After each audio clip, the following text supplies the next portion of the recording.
kekuatan dan mazmurku. Dia gunung batu dan keselamatanku. Hanya padamu hatiku percaya. Kaulah menara dan kota perlindungan. Ku mau selalu bersyukur sebab cintamu padaku takkan pernah berubah. Hatiku percaya walau bumi bergoncang, gunung-gunung beranjak, namun kasih setiamu tak pergi dariku.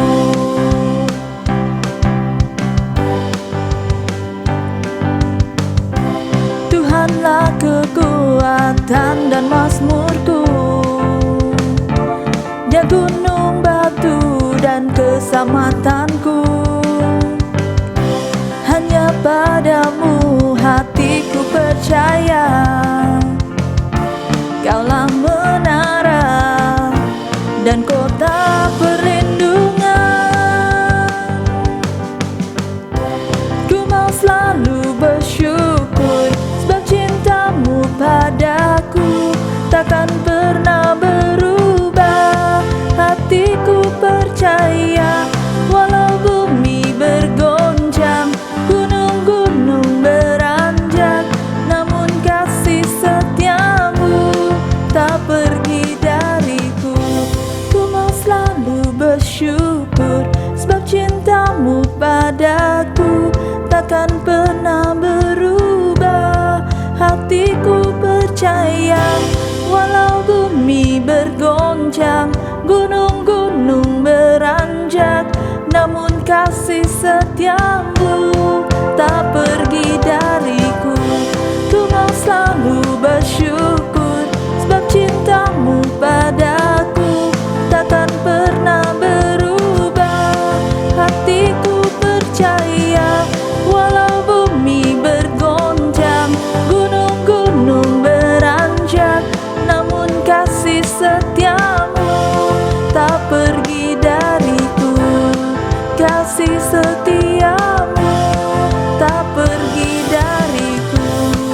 Kasih setiamu tak pergi dariku.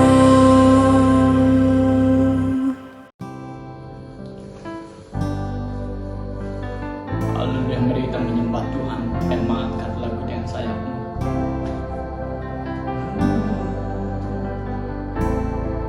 Yes, Lord. Firman-Mu berkata Kau besertaku, maka kuat roh dan jiwaku. Tangan-Mu Tuhan selalu ku nantikan, di setiap langkahku percaya. Dengan sayap-Mu ku akan terbang tinggi di tengah badai hidup. Ku tak menyerah, Kau kekuatan dan perlindungan bagiku, pertolonganku di tempat maha tinggi. Ku mengangkat tanganku, aku berserah, Kau ku nantikan, Kau yang ku sembah, Yesusku, Rajaku.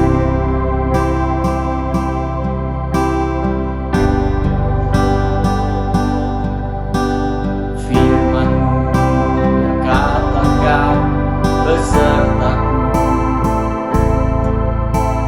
maka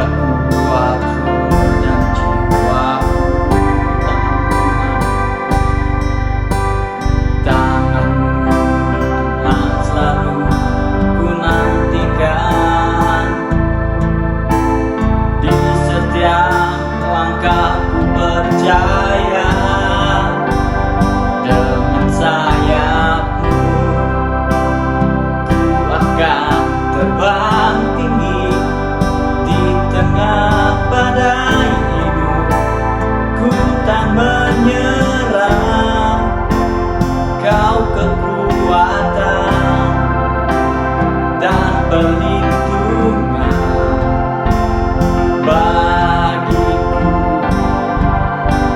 pertolonganku di tempat maha tinggi.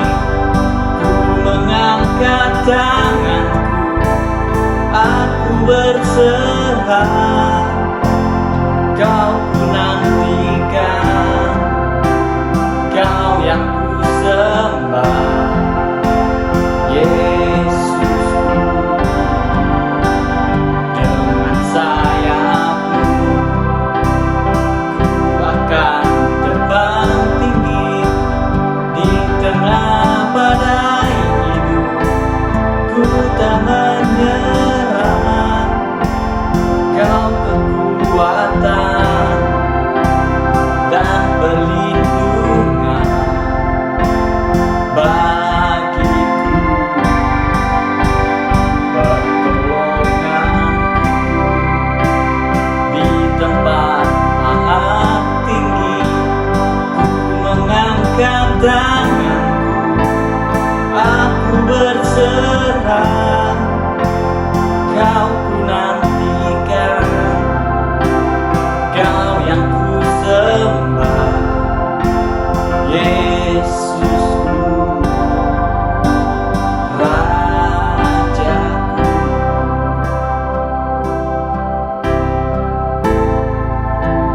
Kau ku nantikan, Kau yang ku sembah, Yesusku,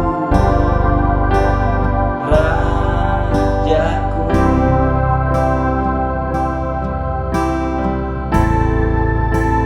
Kau ku nantikan, Kau yang ku sembah, Yesusku, Rajaku.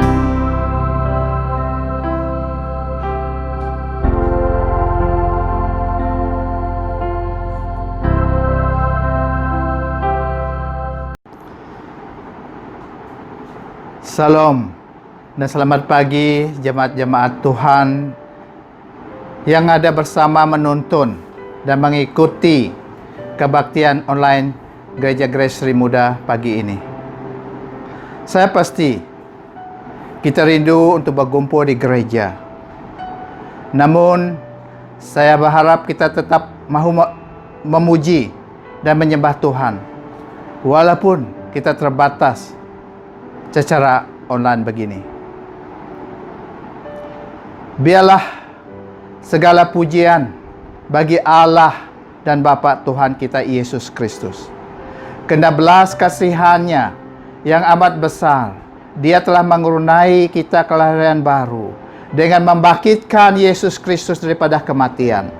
Oleh itu, kita hidup dengan harapan yang tidak akan binasa dan kita mengharapkan warisan yang tidak mungkin reput, tercemar atau lenyap, disimpan untuk kita di surga oleh Allah Bapa. Oleh itu kita tetap bersemangat untuk datang bersama untuk memuji dan menyembah Tuhan walaupun dalam keadaan begini. Jemaat Tuhan, pada pagi hari ini saya akan membawa satu tajuk untuk kita, yaitu kehendak atau tujuan Allah Bapa. Sama-sama kita akan memperhatikan apa yang kehendak dan tujuan Allah Bapa sediakan bagi kita. Tetapi sebelum kita lanjut dalam pembacaan firman Tuhan dan juga pembentangan firman Tuhan, nanti kita memberi masa ini sedikit, masa ini untuk membawa kebaktian kita, pembacaan firman ini di dalam tangan Tuhan. Kita berdoa. Bapa, kami datang di hadirat-Mu. Kami bersyukur Tuhan karena diberi peluang untuk bersama Tuhan mendengar ataupun memperhatikan firman-Mu sekali lagi. Walaupun kami tidak bersama secara fisikal, tapi Tuhan, kami berdoa firman-Mu yang hidup itu akan terus bekerja dalam hati kami. Firman-Mu yang hidup itu terus membawa perubahan, kehidupan dalam hidup kami, Tuhan. Oh Tuhan, kami berdoa, biar rencana Tuhan yang merencanakan firman-Mu ini, Tuhan, untuk kami sama-sama belajar pagi ini. Engkau yang menolong kami, Roh Kudus, untuk memahami dan mendalami dan menghayati dan mengikuti firman Tuhan ini. Dan hidup kami, Tuhan, akan terus teguh dalam Engkau, Tuhan Yesus. Lebih-lebih pada masa yang sukar ini. Kami minta, Tuhan, Engkau menyertai masa ini, Tuhan. Dan Engkau yang menyertai setiap yang mendengar, telinga yang mendengar. Tuhan, hati mereka terbuka untuk mendengar firman-Mu. Kami minta ini dalam nama Tuhan Yesus, Tuhan yang berkuasa di bumi dan di surga. Amin. Firman Tuhan yang kita sama-sama perhatikan pagi hari ini yaitu terdapat dalam buku Efesus ataupun surat Efesus, surat Rasul Paulus kepada jemaat di Efesus. Yaitu terdapat, kita akan membaca dari bahagian Efesus bagian 1. Kita baca ayat 1 hingga 12. Dan lepas itu kita akan baca bahagian 1, 20, ayat 21 dan 23. Saya akan membaca untuk kita dan sama-sama kita yang ada buku, yang ada Alkitab, tolong buka dan sama melihat firman Tuhan yang terdapat, yang ditulis, yang Tuhan rencanakan untuk kita. Saya baca untuk kita dari ayat 1. Daripada Paulus, Rasul Kristus Yesus, dengan kehendak Allah, kepada semua orang saleh di Efesus, yaitu orang yang beriman kepada Kristus Yesus. Kasih karunia dan damai sejahtera kepadamu daripada Bapa kita Allah dan daripada Tuhan Yesus Kristus. Segala puji bagi Allah, Bapa Tuhan kita Yesus Kristus, yang telah memberkati kita dengan segala berkat rohani di surga dalam Kristus. Sebabnya Dia telah memilih kita dalam Kristus sebelum dunia ini dijadikan, supaya kita suci dan tidak bersela di hadapannya dalam kasih. Dia telah menentukan kita dari mulanya untuk diangkat sebagai anak oleh Yesus Kristus kepada dirinya menurut keredaan dan kehendaknya, supaya terpujilah kemuliaan kasih karunia-Nya yang dirahmatinya kepada kita dalam Dia yang dikasihinya. Dalamnya kita mendapat penebusan melalui darahnya, pengampunan dosa menurut limpah kasih karunia-Nya, yang dilimpahkannya kepada kita dengan segala kebijaksanaan dan pengertian. Dia memberitahu kita rahasia kehendak-Nya menurut keredaannya yang sudah ditentukannya dalam Kristus, bahwa setelah sampai masa pelaksanaannya, Dia akan menyatukan segala sesuatu di bawah Kristus sebagai kepala, baik yang di surga maupun yang di bumi. Dalamnya juga kita telah mendapat warisan karena telah ditentukan dari mulanya menurut maksud Allah yang melakukan segalanya seperti pertimbangan kehendak-Nya, bahwa kami yang mula-mula menaruh harapan pada Kristus akan mendatang puji bagi kemuliaan-Nya. Kita baca ayat 21 23. Allah meletakkan Kristus jauh di atas segala penguasa dan kekuasaan, kuasa dan pemerintahan, dan setiap nama yang dinamakan, bukan saja pada zaman ini, tapi juga pada zaman akan datang. Allah meletakkan segalanya di bawah kakinya dan menjadikannya kepala semua hal ewal jemaah, yang merupakan tubuhnya, disempurnakan oleh Dia yang menyempurnakan segala-galanya. Amin. Puji Tuhan atas pembacaan firman Tuhan. Dan Jemaat yang dikasihi, surat ini kita tahu ditulis ataupun ditujukan kepada para jemaat Tuhan di Efesus. Seperti ayat 1 itu, kepada semua orang saleh di Efesus. Jadi firman yang kita baca ini adalah spesifik dan ada kandungannya adalah kepada orang yang telah percaya. Sebenarnya sejarah mengatakan jemaat yang percaya ketika itu mengalami tekanan atau penganiayaan oleh pemerintah Romawi dengan mewajibkan rakyat menyembah maharaja Romawi, yaitu Kaisar ataupun Caesar. Misalnya dikatakan untuk masuk pasaraya, mereka kena membuat tunjuk untuk menunjuk untuk menyembah Kaisar. Mereka mesti mengambil kemenyan yang diletak dan membakarnya di pintu kedai, baru boleh masuk. Dan Rasul Yohanes yang menetap di Efesus ketika itu, dia ditahan dan dipenjara di Pulau Patmos kerana tidak mahu menyembah Kaisar. Ya, walaupun firman ini khas untuk kita yang telah percaya, tetapi bagi yang belum percaya, saya harap firman ini juga akan menggerakkan hati kamu untuk percaya kepada Yesus Kristus sebagai Juru Selamat dan Tuhan kamu. Bagi kita, jemaat Tuhan di Gereja Grace Muda, ini adalah firman bagi kita. Karena tema kita tahun ini memang diambil dari buku Efesus ini, dari surat Efesus ini, yaitu bahagian kelima. Dan kita mengingat bahwa tema kita adalah memenuhi standar Allah dalam kasih, kesucian, dan Roh Kudus. Jadi kita akan memperhatikan kehendak Tuhan ataupun tujuan Tuhan untuk kita orang yang percaya dalam firman Tuhan yang kita baca pagi ini. Bahwa Allah Bapa ada rencananya untuk ciptaannya. Dia menciptakan sesuatu kerana ada tujuan. Dia melakukan sesuatu untuk mencapaikan tujuan itu. Dalam pada itu, kita akan melihat bahwa tujuan ini bukannya belum terjadi, tetapi telah terjadi. Ya, ini macam satu paradoks. Kerana selalunya sesuatu tujuan itu belum terjadi atau tercapai. Jadi bagaimana tujuan itu telah terjadi?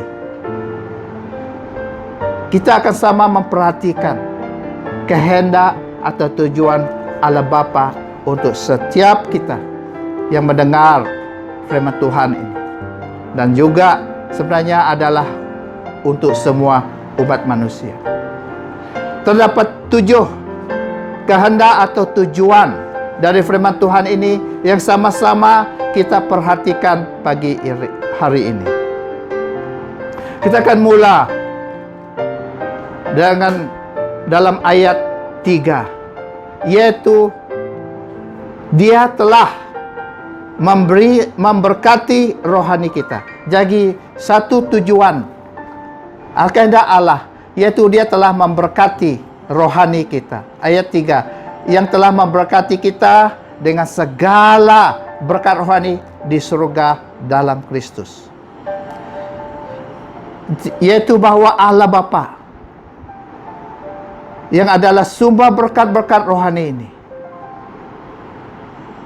yaitu Dia adalah the source, sumber. Dan segala berkat rohani sudah tersedia di surga untuk kita miliki. Seperti dalam firman ini, segala berkat rohani telah memberkati kita dengan segala berkat rohani di surga. Jadi segala berkat rohani ini sudah tersedia di surga untuk kita miliki, yaitu the sphere. Ketiga, daripada ini dia memberkati rohani kita. Jadi kalau kita dalam Kristus Yesus, yaitu percaya kepada Yesus sebagai juru selamat dan Tuhan untuk hidup kita, bila kita berada di surga, segala berkat yang untuk kehidupan roh, jiwa dan tubuh yang baru yang kita akan miliki, sudah Allah sediakan. Ini adalah the scope. Jadi itu tujuan Allah, kehendak Allah yang pertama, bahwa Dia telah memberkati rohani kita. Yang kedua, sebenarnya Allah, Dia telah memilih kita. Daripada ayat 4, Dia telah memilih kita dalam Kristus Yesus sebelum dunia dijadikan. Yaitu betapa Allah Bapa telah merencanakan pribadi kita sebelum dunia dijadikan. Ini bermakna kita bermakna. Ini bermakna kita penting di mata Tuhan. Kehidupan kita adalah penting ataupun bermakna di mata Dia.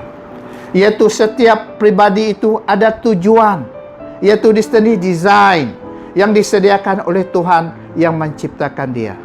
Yaitu setiap orang itu penting kepada Tuhan. Setiap kita manusia yang dilahir di dunia ini, Allah Bapa telah merencanakan tujuan hidup kita dalam Yesus Kristus. Tetapi kita tahu manusia tidak boleh mencapai tujuan itu di luar Yesus Kristus. Inilah kerana manusia tidak mampu melakukan perintah Allah Bapa yang suci dan kudus, mengikut keupayaan sendiri. Pasti kita akan gagal, kerana kita ini manusia terbatas. Namun puji Tuhan, Allah Bapa telah mempermudahkan atau membuat jalan untuk kita masuk, untuk mendapat berkat yang disediakan untuk setiap pribadi, yaitu untuk kamu dan saya. Dengan kita mempercayai Yesus Kristus sebagai juru selamat, akibat daripada kekurangan kita, kerana kita adalah orang yang berdosa, kita memerlukan seorang juru selamat. Dan dengan kita membuat Dia sebagai Tuhan bagi hidup kita, kerana Dia yang berkuasa melepaskan kita dari kuasa iblis yang mengongkong hidup kita.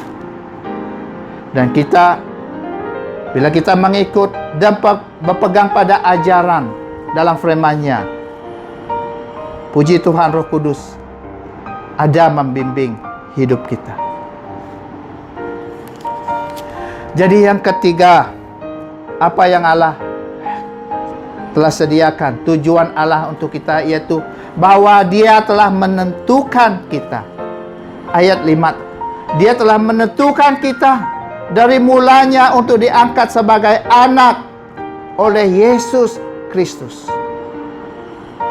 Yaitu bahwa Allah Bapa telah mengangkat kita sebagai anak-anaknya.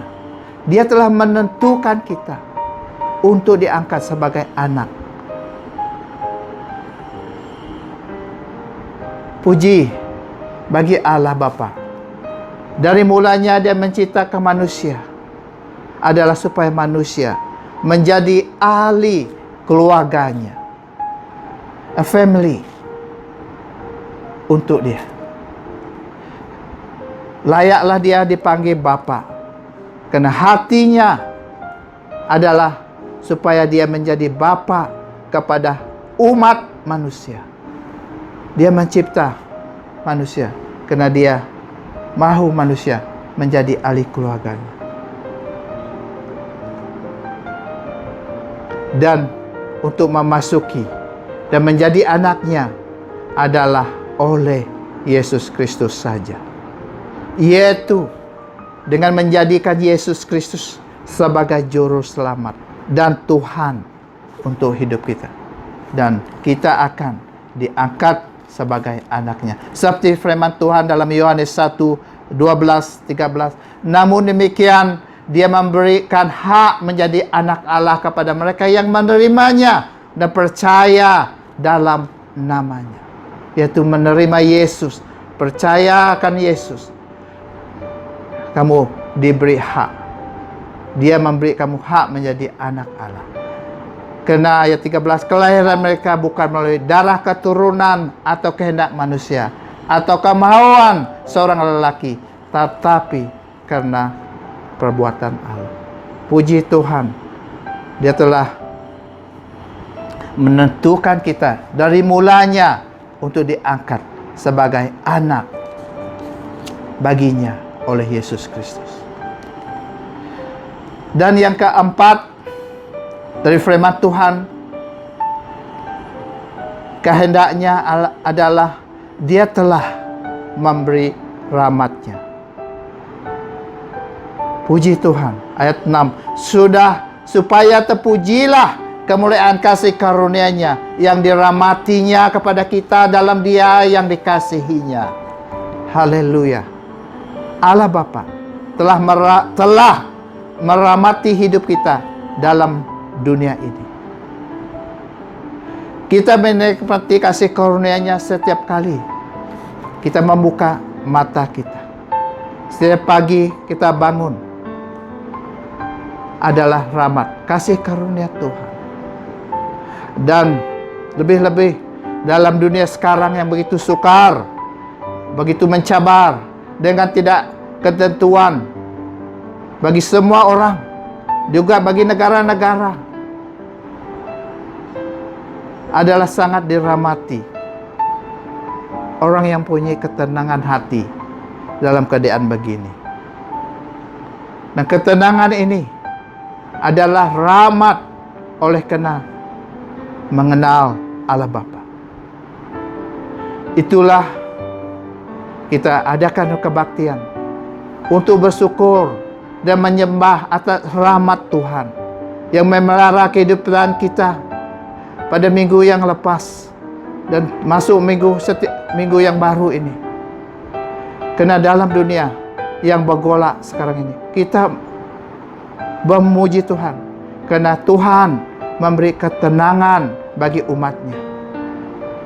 Rahmat ini adalah kasih karunia Tuhan dalam hidup kita yang sangat-sangat kita perlukan ketika ini.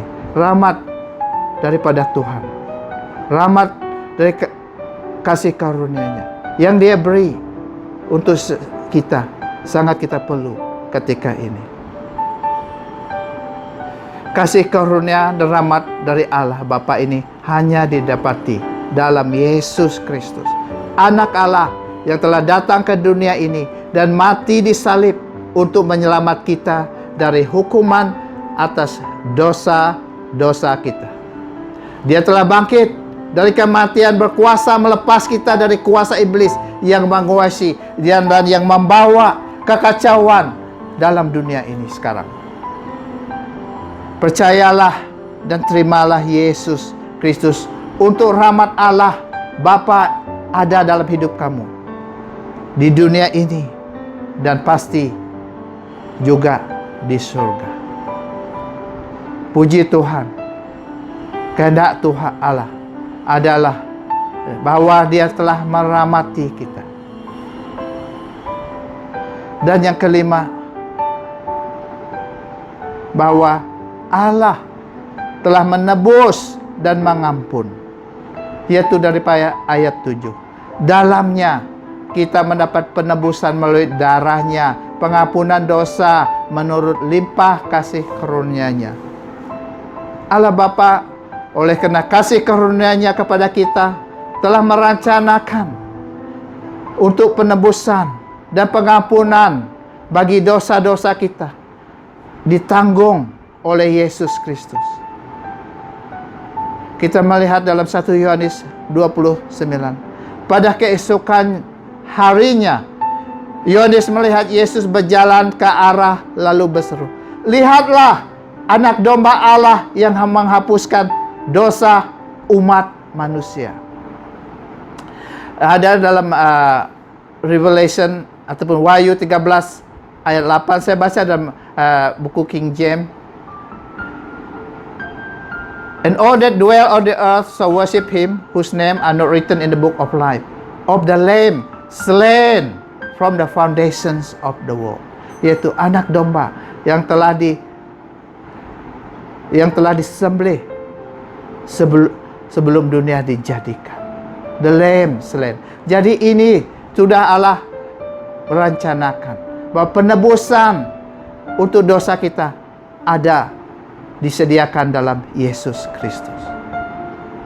Dalam 2 Timotius 1:9, Allah menyelamatkan kita dan memanggil kita untuk hidup suci, bukanlah karena amalan yang telah kita lakukan, tapi oleh karena tujuan dan kasih karunia-Nya yang telah dianugerahkannya kepada kita dalam Kristus Yesus sebelum permulaan zaman. Puji Tuhan bahwa Allah telah menebus dan mengampun untuk dosa kita. Yaitu bahwa penebusan dan pengampunan atas dosa manusia sudah Allah Bapa sediakan bagi umat manusia dalam Yesus Kristus.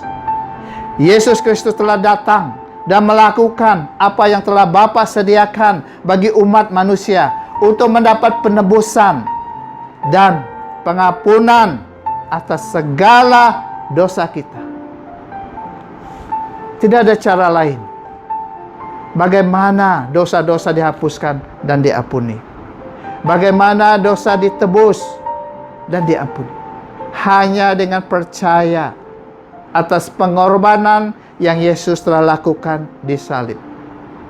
Dosa kita ditebus dan kita menerima pengampunan daripada Allah Bapa. Bahwa penebusan segala dosa kita dibayar dengan penumpahan darahnya di salib. Seperti namanya sebagai Bapa, Dia mengasihi semua umat manusia. Dia menyediakan penebusan bagi setiap manusia di dunia ini. Kita ingat dalam Injil Yohanes 3:16, Allah begitu mengasihi dunia sehingga menganugerahkan anaknya yang tunggal, supaya setiap orang yang percaya kepadanya tidak binasa, melainkan mendapat hidup kekal. Yesus Kristus adalah anak domba Allah yang telah dikorbankan bagi penebusan dosa manusia. Dan yang keenam, apa yang Allah telah, tujuan Allah, kehendak Allah, bahwa Dia telah mendedahkan rahasia kehendaknya. Ayat 9, Dia memberitahu kita rahasia kehendaknya menurut keredaannya yang sudah ditentukannya dalam Kristus. Puji Tuhan, Allah Bapa tidak berselindung dari kehendaknya untuk umat manusia. Segala-galanya sudah ditulisnya untuk kita dalam Alkitab. Dan satu kehendaknya yang terakhir, seperti kita baca, adalah untuk menyatukan segala sesuatu di bawah kaki Kristus. Yesus Kristus akan dijadikan kepala segala-galanya yang ada di surga maupun yang di bumi. Seperti ayat 21 dan 23 bagian 1 yang kita telah baca, Allah meletakkan Kristus jauh di atas segala penguasa dan kekuasaan, kuasa dan pemerintah dan setiap nama yang dinamakan, bukan saja pada zaman ini, tetapi juga pada zaman akan datang. Allah meletakkan segala-galanya di bawah kakinya dan menjadikannya kepala semua hal ewa jemaah yang merupakan tubuhnya yang disempurnakan oleh Dia yang menyempurnakan segala-galanya. Dan ini pasti akan berlaku. Dan Allah mahu kita berada di bawah dan dalam Yesus Kristus. Karena ini adalah kehendak Allah, yaitu untuk Yesus Kristus dijadikan kepala. Jadi kita dan dorongan saya, biarlah kita berada di bawah dan dalam Yesus Kristus. Karena di luar Yesus Kristus pasti adalah kita menentang Allah Bapa, dan pasti akan berada dan Anda berada dalam kemurkaannya. Kita ingat akan amaran tentang kemurkaan Allah Bapa. Dalam buku Ibrani 10:30-31, kita mengenal Dia yang berfirman, "Pembalasan adalah hakku. Aku akan membalas." Demikian firman Tuhan. Dan juga Tuhan akan menghakimi umatnya. Sungguh dahsyatnya jatuh ke tangan Allah yang hidup. Itu amaran. Jadi ini adalah amaran. Kalau kita menentang Tuhan, dan kita akan di bawah kemurkaannya, yaitu sangat dahsyat akibatnya jika dia berada di bawah kemurkaan Allah Bapa. Jadi berilah diri untuk berada di bawah dan di dalam Kristus, supaya kemurkaan Allah ini tidak ditumpah kepada kamu. Amaran tentang kemurkaan Allah, kedahsyatan kemurkaan Allah terhadap yang menentang Dia, kita baca dalam buku Wahyu 14:20, buku Wahyu 14 ayat 10 dan 11. Dia juga akan minum air anggur kemurkaan Allah yang dituangkan tanpa ditambah air ke dalam cawan murkanya itu. Dia akan dikenakan azab api dan belerang di hadapan para malaikat yang suci dan di hadapan Anak Domba. Asap api yang menyiksa mereka itu akan naik berkepul-kepul selama-lamanya. Mereka tidak akan berehat siang malam, karena mereka menyembah binatang itu dan patungnya, serta menerima tanda namanya. Jadi itulah dahsyatnya kalau jatuh di bawah kemurkaan Allah.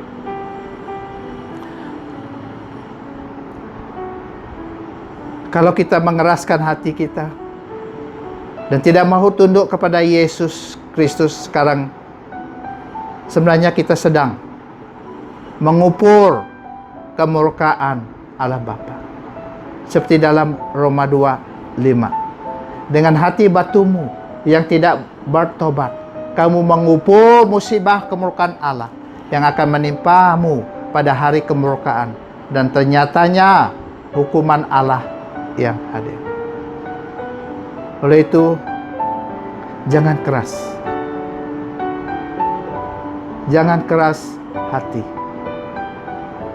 Bertobatlah sementara masih ada kesempatan dalam kasih karunia-Nya hari ini.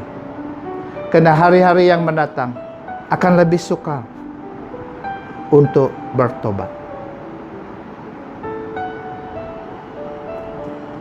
Dan yang terakhir, kehendak Allah, tujuan Allah, yaitu Dia telah menjadikan kita warisannya. Haleluya. Ayat 11 dan 12. Dalamnya juga kita telah mendapat warisan, karena telah ditentukannya dari mulanya menurut maksud Allah yang melakukan segalanya seperti pertimbangan kehendaknya, bahwa kami yang mula-mulanya menaruh harapan kepada Kristus akan mendatangkan puji bagi kemuliaannya. Ya, kita sudah ditentukan Allah Bapa menjadi warisan baginya.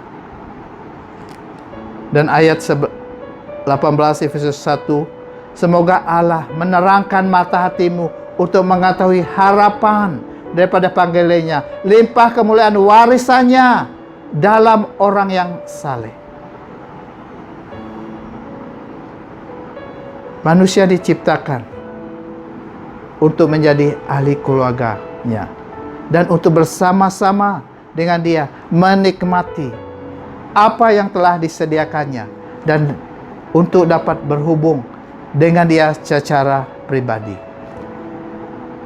Ya, ini kita melihat akan berlaku di pengakhiran hari, end of day, dalam Wahyu 21:3. Aku mendengar suara lantang dari takhta berkata, "Lihatlah, tempat kediaman Allah sekarang beserta manusia, dan dia akan tinggal bersama mereka, dan mereka akan menjadi umatnya, dan Allah sendiri akan bersama mereka sebagai Allah mereka." Haleluya. Ya, ini telah Allah Bapa telah rencanakan, dan ini pasti akan berlaku. Persoalannya, sekali lagi, kita sendiri mesti membuat pilihan itu untuk berada bersama dengan dia atau mahu menentang dia dengan mengikut iblis dan akan mengalami kebinasaan. Setiap manusia diberi Allah Bapa pilihan untuk mengikut yang dikehendak atau tujuannya yang telah disediakannya, atau seorang itu memilih kehendak sendiri, yaitu dengan memilih mengikut iblis atau setan.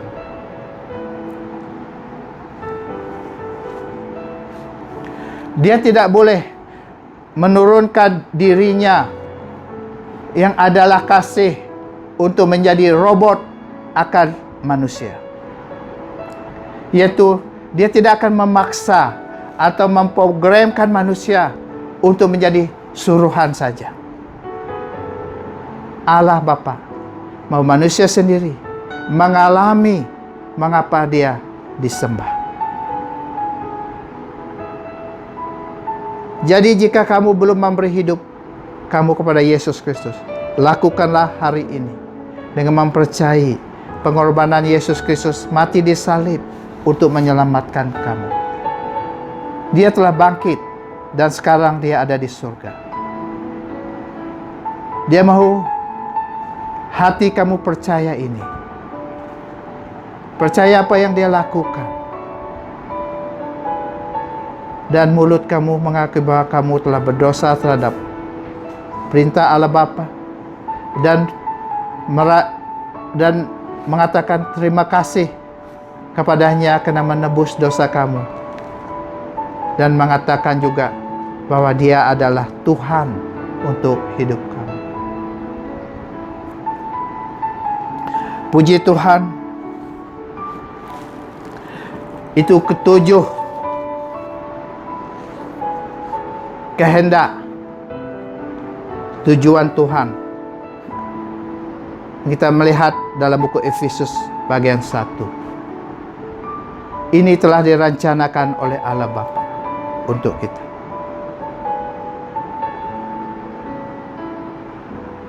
Dan saya harap kita ambil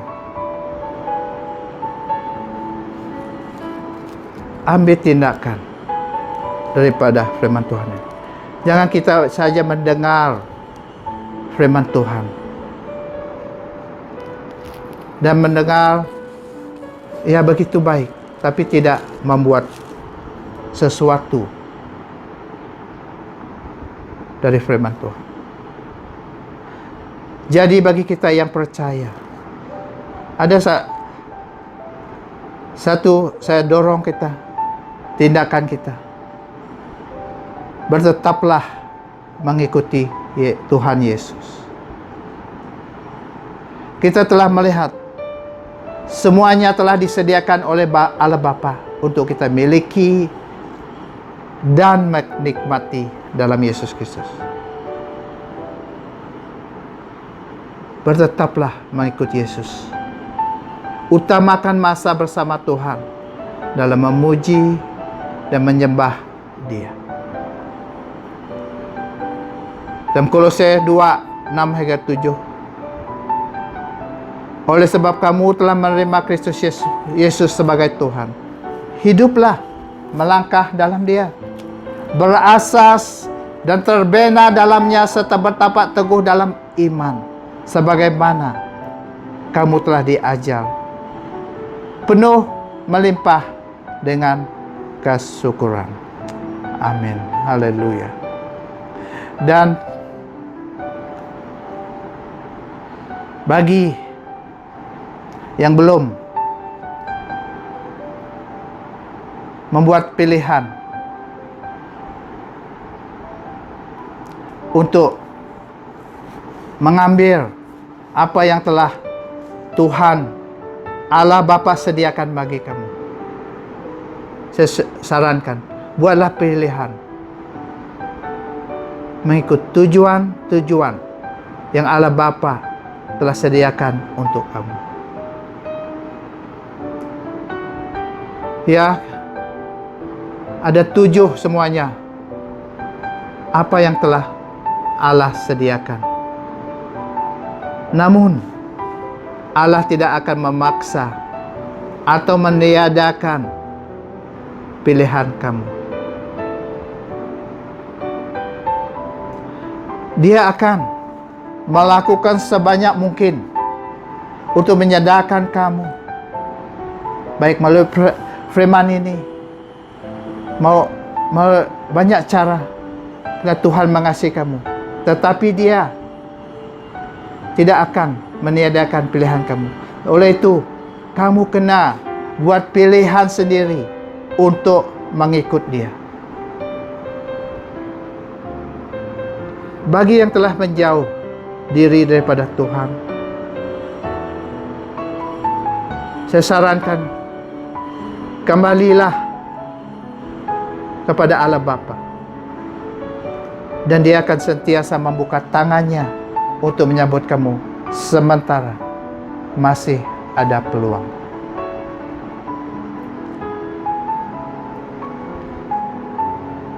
Ya, firman Tuhan, saya akan akhir dengan doa Rasul Paulus dalam bagian 1 ini untuk jemaat di Efesus, ayat 17 dan 20. Haleluya.